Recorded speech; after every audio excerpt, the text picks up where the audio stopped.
കരാർ ലംഘനം നടത്തിയതിന് ഉംറ സ്ഥാപനത്തിനെതിരെയും വിദേശ ഏജന്റിനെതിരെയും സൗദി ഹജ്ജ് മന്ത്രാലയം നടപടിയെടുത്തു.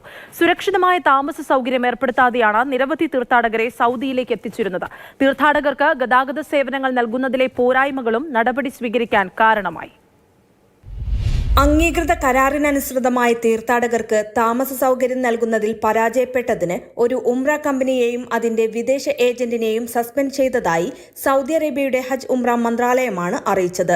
കമ്പനിയുടെ പരാജയം ഉംറ തീർത്ഥാടകർക്കും 2 വിശുദ്ധ പള്ളികളിലേക്കുള്ള സന്ദർശകർക്കും വേണ്ടിയുള്ള സേവനങ്ങളെ നിയന്ത്രിക്കുന്ന ചട്ടങ്ങളുടെ വ്യക്തമായ ലംഘനമാണെന്ന് മന്ത്രാലയം പറഞ്ഞതായി സൗദി പ്രസ് ഏജൻസി പ്രസ്താവനയിൽ പറയുന്നു.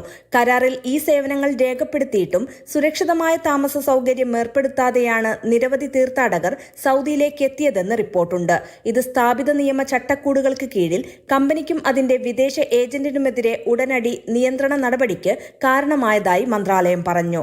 തീർത്ഥാടകർക്ക് ഗതാഗത സേവനങ്ങൾ നൽകുന്നതിലെ പോരായ്മകൾ കാരണം കഴിഞ്ഞ ജൂണിൽ മന്ത്രാലയം 7 ഉംറ കമ്പനികളെ താൽക്കാലികമായി റദ്ദാക്കിയിരുന്നു.